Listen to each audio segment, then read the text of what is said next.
নাগার উম্মত নবী আপনার চিনলাম না, সেই কারণে রোজ হাসরে আপনি আমাদের ভুলবেন না।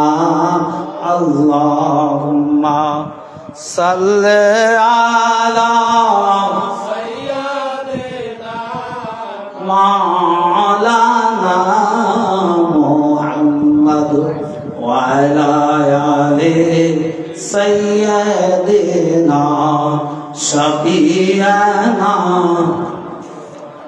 আল্লাহ আল্লাহ আল্লাহু লা ইলাহা ইল্লাল্লাহ, আল্লাহ আল্লাহু লা আপনার নূরে সৃষ্টি হলো নবী তামাম জাহান। কে আছে আর আপনার মতো, কে আছে আর আপনার মতো এই বিশ্ব বাজার নবীজি। আল্লাহ আল্লাহ আল্লাহু লা ইলাহা ও আল্লাহ আল্লাহ আল্লাহু লা মেরাজেতে গেলেন গো নবী বুড়াকে সরোয়ার, বিনা পাতায় না মাকামে, বিনা পাতায় না মাকামে মাবুদের দিদার নবীজি। আল্লাহ আল্লাহ আল্লাহু লা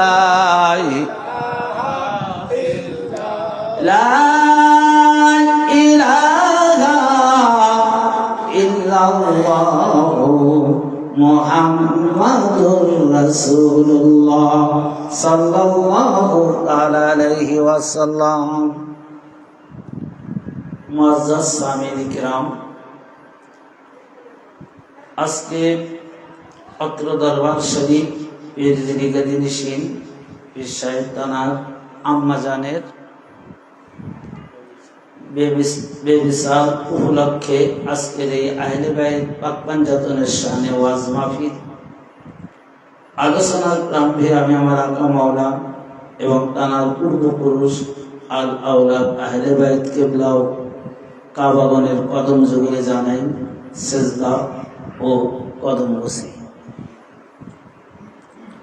এছাড়াও আজকের এই মাহফিলের সম্মানিত ইন্তেজামী কমিটির সকল সদস্যবৃন্দ সহ দূর দূরান্ত থেকে যে সকল আশেকানে মুহিব্বানে আহলে বাইত আপনারা হাজির হয়েছেন, পর্দার আড়ালের মা ও বোনেরা, খাস করে লাইভ টেলিকাস্টের মাধ্যমে দেশ বিদেশ থেকে যে সকল শ্রোতাবিন্দু আজকের এই আলোচনা শ্রবণ করছেন, সবার প্রতি জানাই আসছে আগামী ঈদে গদিরে খুম উপলক্ষে ঈদ মুবারক, অভিনন্দন, শুভেচ্ছা, সালাম। আসসালামু আলাইকুম ওয়া রাহমাতুল্লাহি ওয়া বারাকাতুহু।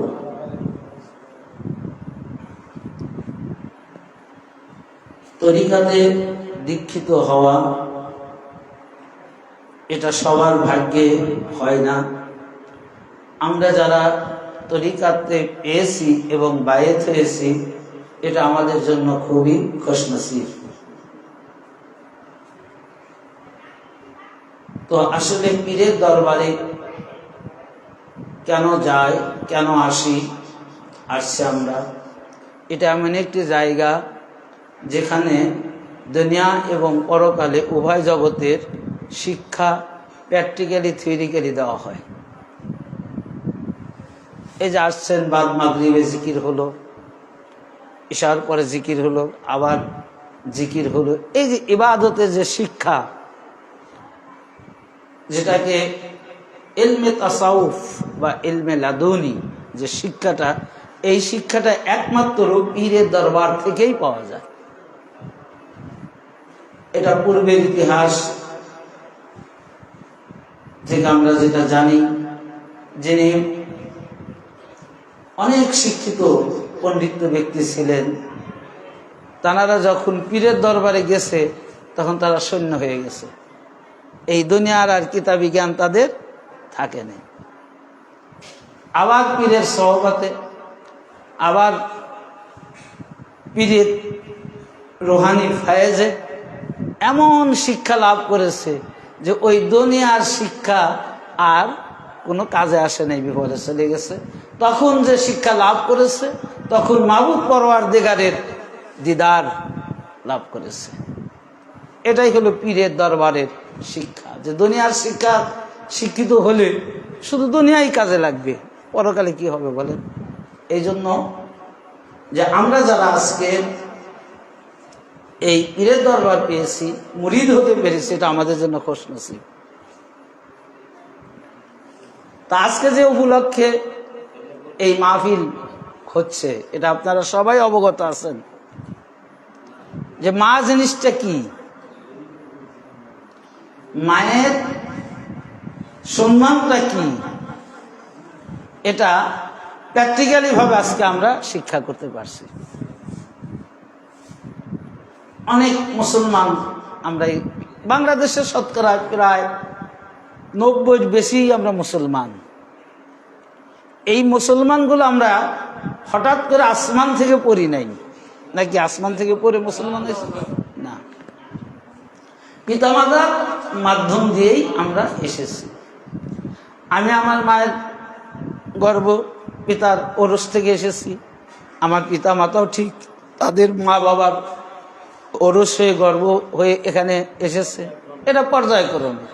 শুধু আল্লাহ রাব্বুল আলামিন দুইজন ব্যক্তিকে সৃষ্টি করছেন, কারো পিতাও লাগে নাই মাতাও লাগে নাই, সে হলো হযরত আদম আলাইহিস সালাম এবং হাওয়া আলাইহিস সালাম। তারপর থেকে অদ্যাবধি পর্যন্ত এবং আজ থেকে কিয়ামত পর্যন্ত যত ওলি আওলাদ গাউস কুতুব সাধারণ অসাধারণ যত রকমের মানুষ আসবে, প্রত্যেকেই পিতামাতার মধ্য দিয়েই আসবে। তো সেই মায়ের বেমিসাল উপলক্ষে আজকে অনুষ্ঠান।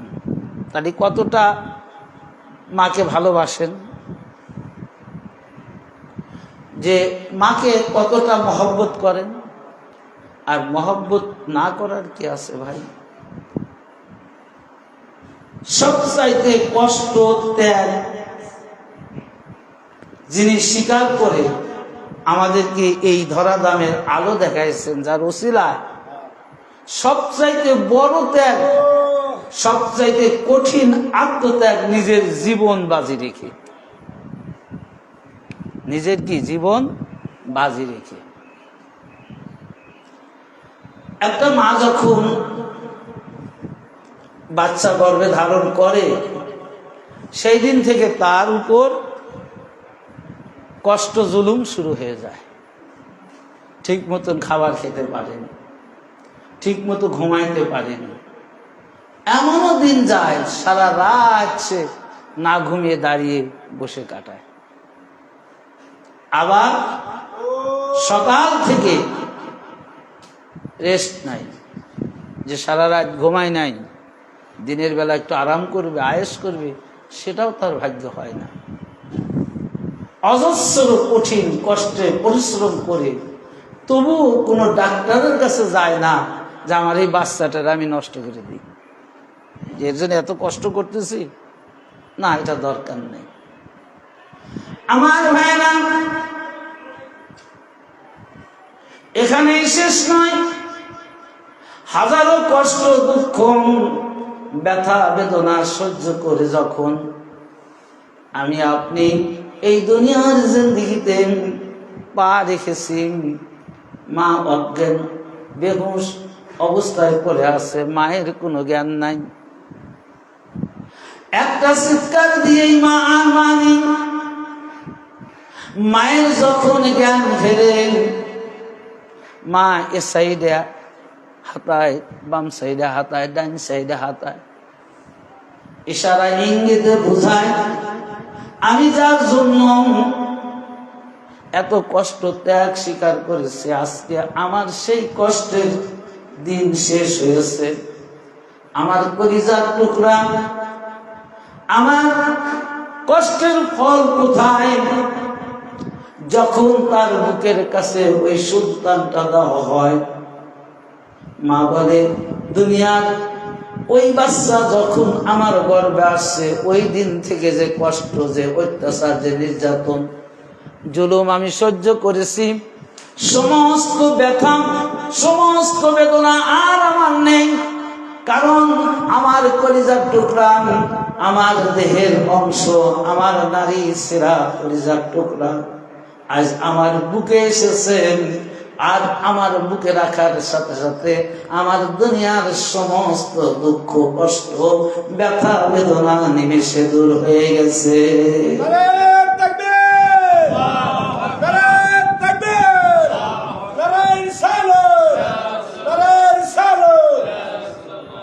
তো সেই মা কি জিনিস ভাই, সেই পিতা কি জিনিস ভাই।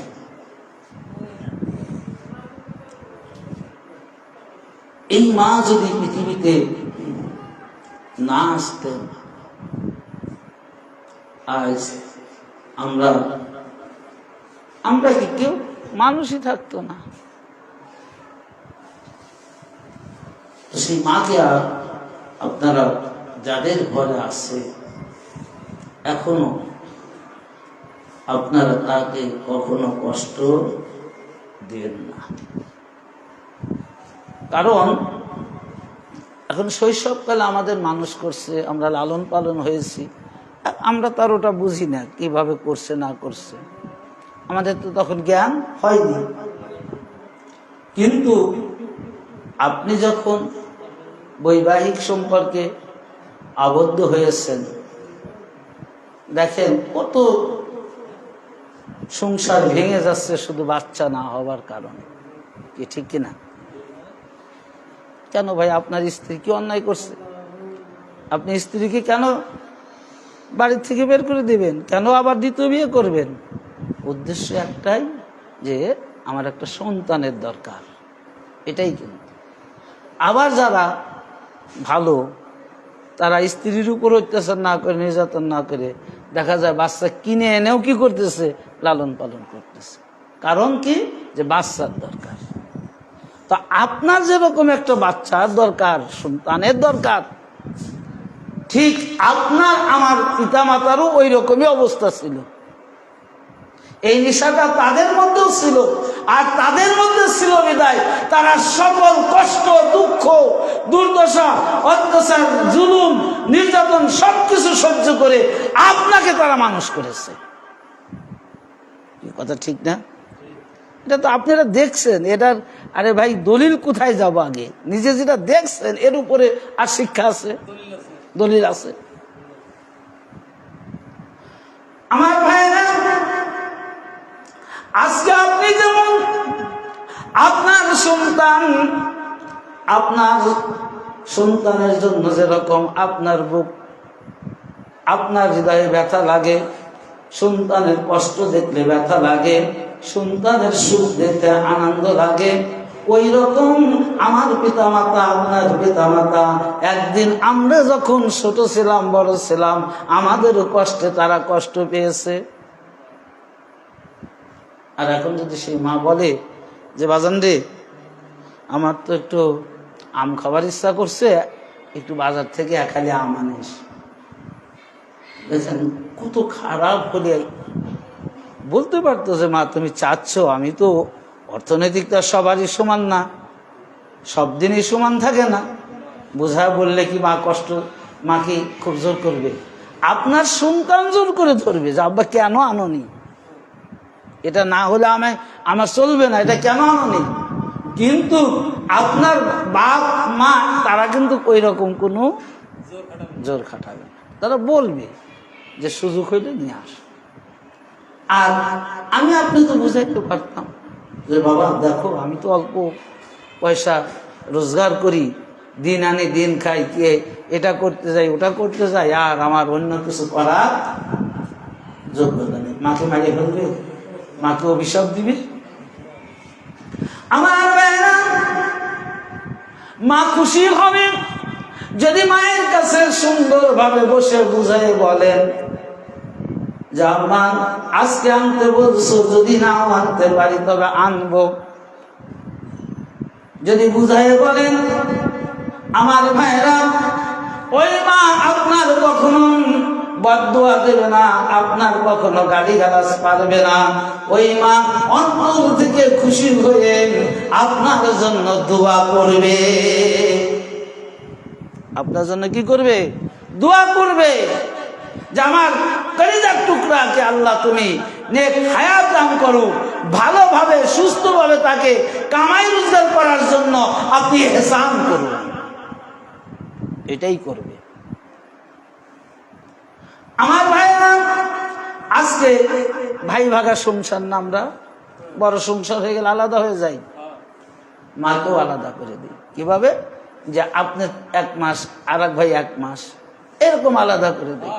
যদি আলাদা করে দেওয়ার পরে সে মা তার আপনার ঘরে নাই, আপনার আর এক ভাই ঘরে সে খাচ্ছে বা আছে, তা আপনার জন্য রাত জাগে কেন থাকবে? আপনার জন্য কেন রাত জাগে থাকে? আপনি কখন বাড়ি ফিরবেন, তারপর ওই মা নিশ্চিন্তে ঘুমাবে, তার আগে তার ঘুম হয় না। এটা আমি নিজে প্র্যাকটিক্যালি প্রমাণ। প্রত্যেকটা সন্তানই, খালি আমি নয়, এরকম। তো এই মা বাবা কি যে সম্পদ, এটা বুঝবেন ওই দিন যখন আপনার মাঝে আর থাকবে না। যেদিন তো এখন আছে, এখন তাকে সেবা করেন, তাকে আদর করেন। ভাই ইবাদত কোথায়? কবি যে কাজী নজরুল ইসলাম যে বলছে যে দোজক বেহেশত কোথায়? দোজক বেহেশত তো মানুষের মাঝেই সরাসর। তাই কোনটা? এইটাকেই বলা হয় যে যেদিকে নেন দোজক বেহেশত মানুষের মধ্যে সরাসর। কারণ মানুষ যদি ভালো কাজ করে ভালো জায়গা পাবে, খারাপ কাজ করলে খারাপ জায়গা পাবে। এটাই বুঝাইছে কবি কাজী নজরুল ইসলাম। তো আমার ভাইরা, আজকে সন্তানের জন্য, মায়ের জন্য সন্তানের দোয়া, সন্তানের জন্য মায়ের দোয়া, এটা কেমন, কত বড় গুরুত্বপূর্ণ একটি বিষয়। একটি ঘটনা বলবো, সেই ঘটনা থেকে আমরা উপলব্ধি করতে পারবো। একজন ব্যক্তি জীবনভর অন্যায় করেছে, পাপ করেছে, চুরি ডাকাতি, এমন কোন অন্যায় নেই সে করেনি। যখন অন্তিম লগ্নে এসে গেছে, শেষ সময় এসে গেছে, ভাগ্য ভালো ওই সময় তার স্ত্রী অন্তঃসত্ত্বা ছিল।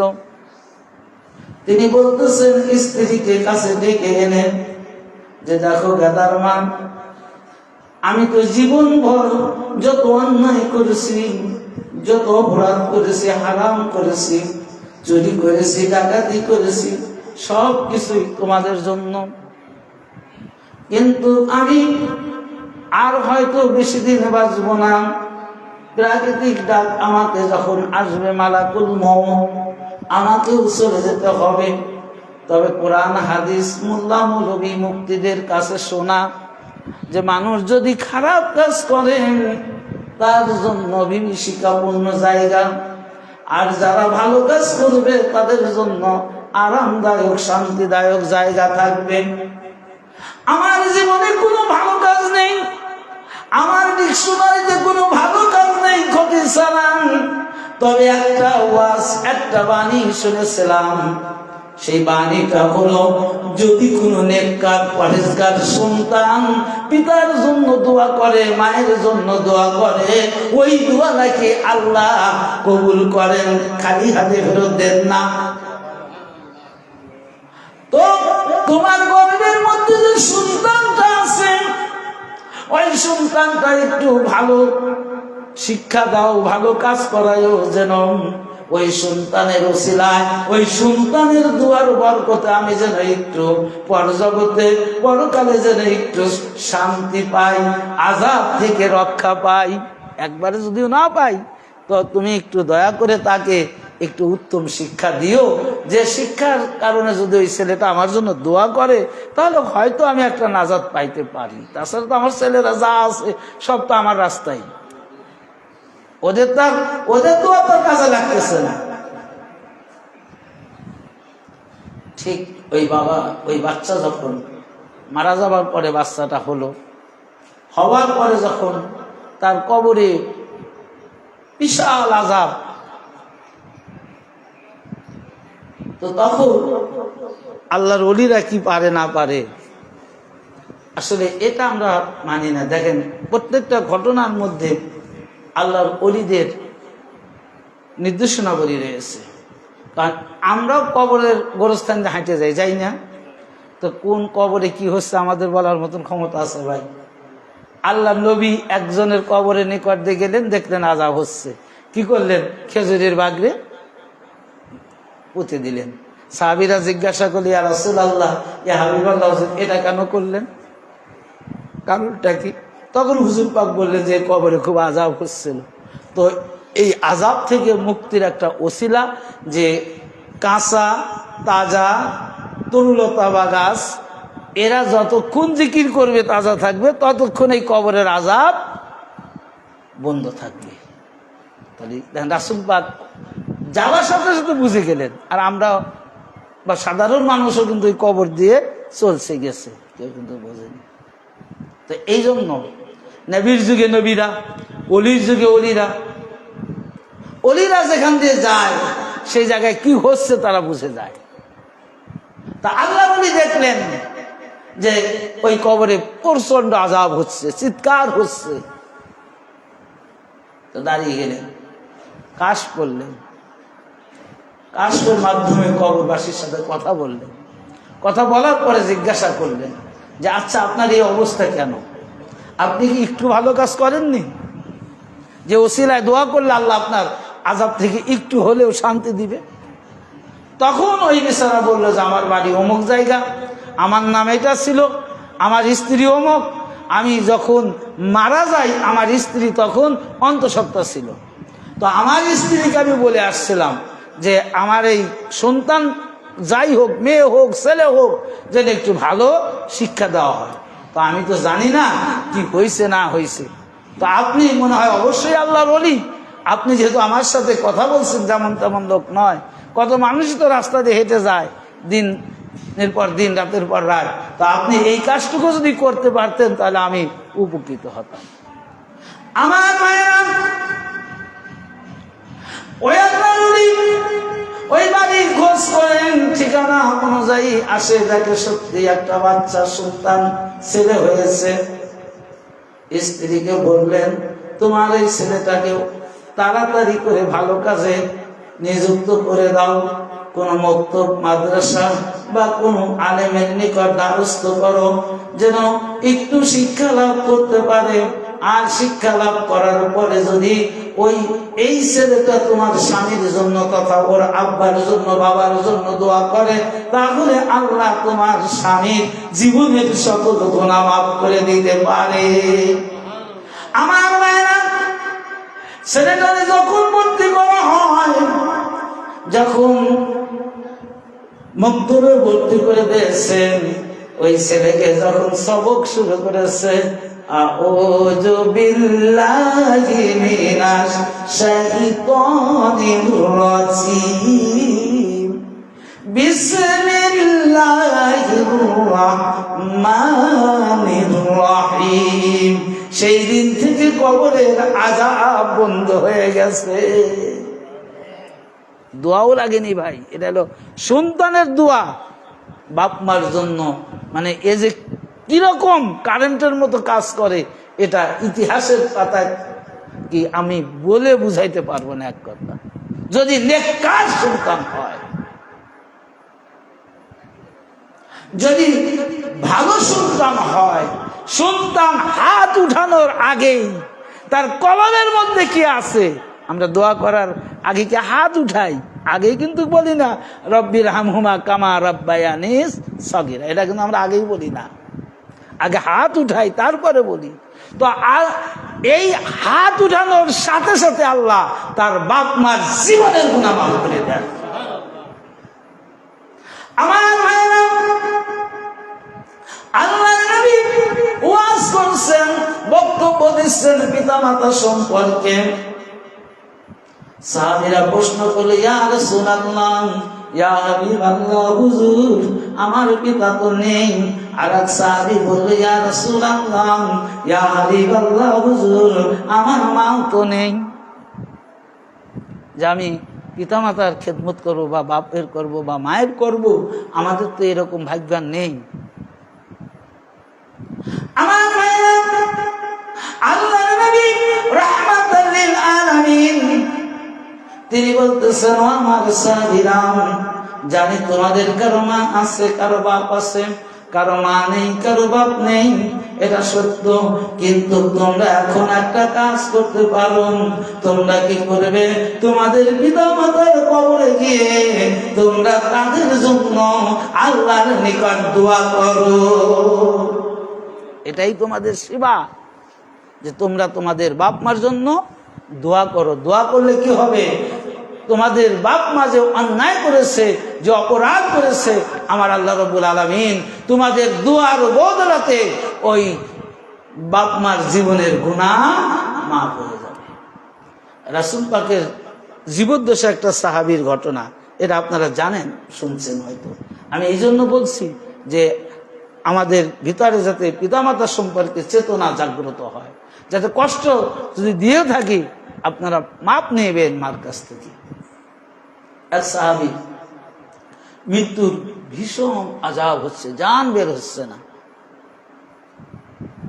আবার বলতে পারেন যে হায়াত যতক্ষণ আছে ততক্ষণ তো জান বাড়াবে না, তা ওনাকে আবার হায়াতের পরেও কেন আল্লাহ রাখলেন? এরকম অকট্ট প্রশ্ন করে না? করে।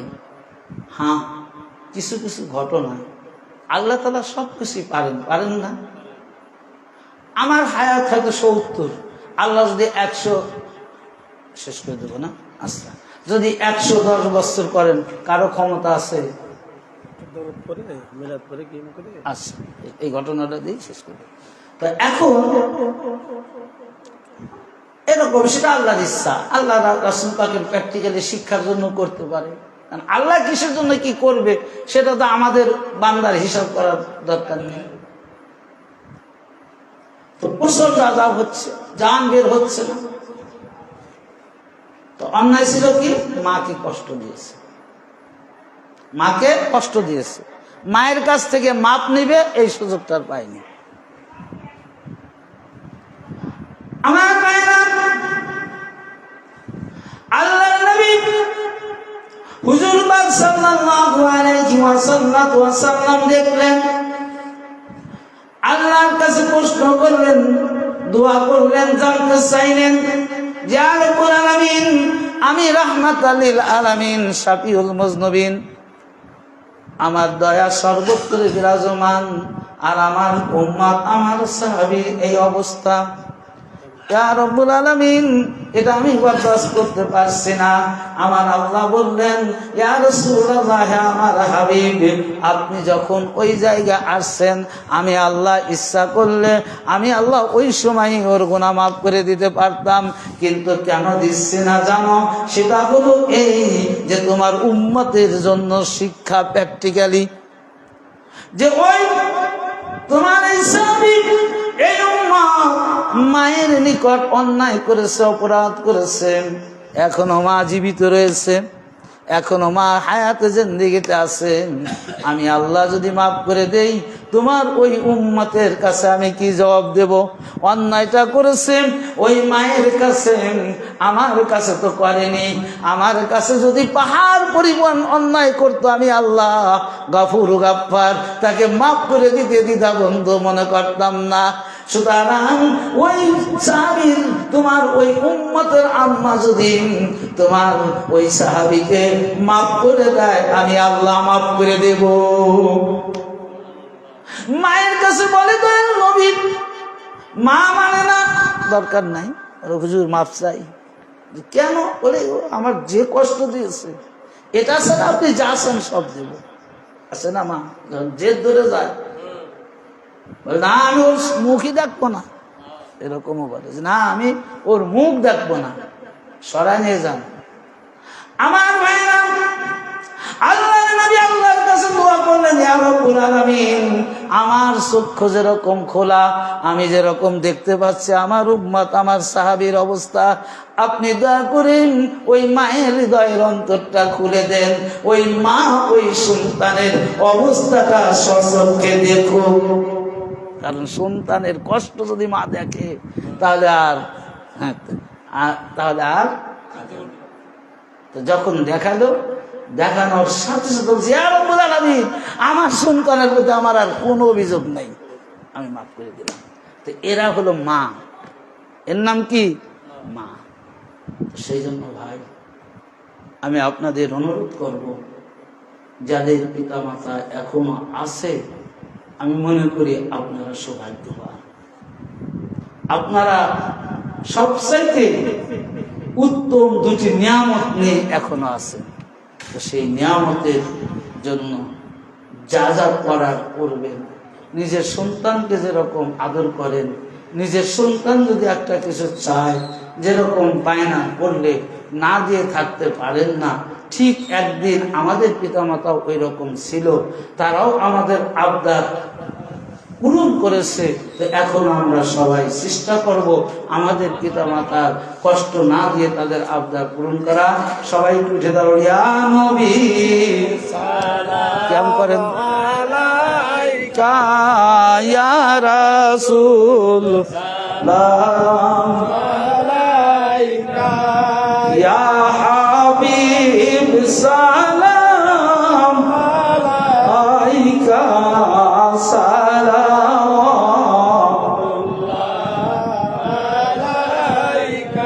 সৈয়দে আলম মুহাম্মদ কিবলায়ে আজম মুহাম্মদ নূহকে হামদাম মুহাম্মদ সালাওয়াতুল্লাহ আলাইকা ইয়া নবী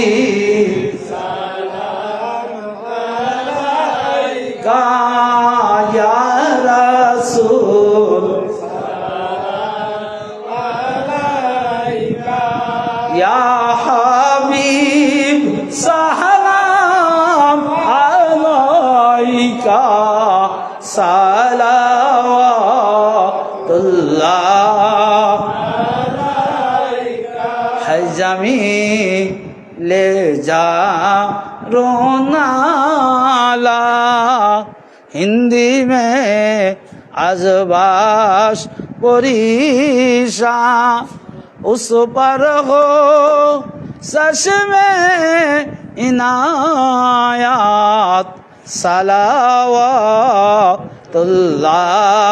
आलाइका या नबी सालाम आलाइका या रसूल सालाम आलाइका या हबीब सालाम आलाइका सलावतुल्लाह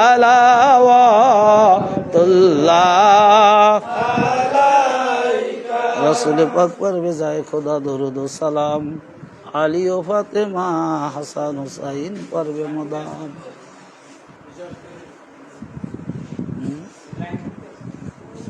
তাহলে এটা সারাই করে দিই না।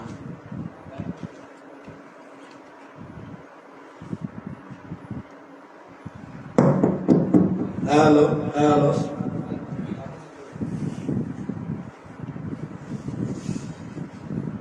আল্লাহুম্মা আমিন।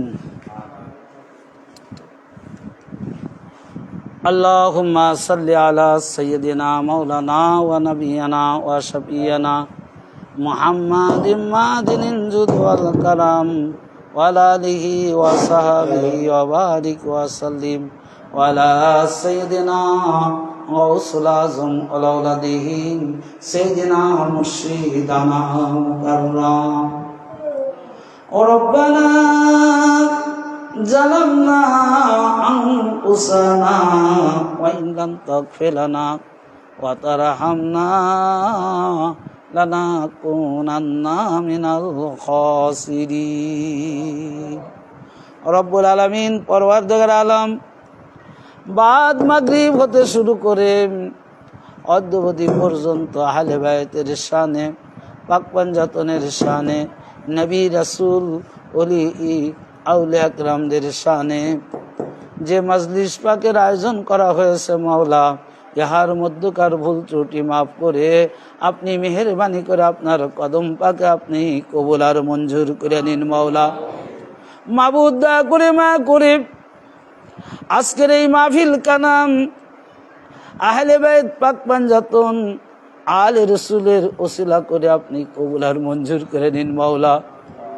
ওলিয়া আওলাদ ওলিয়া আউলিয়া কিরামদের ওসিলা করে আপনি কবুল আর মঞ্জুর করে নিন মাওলা।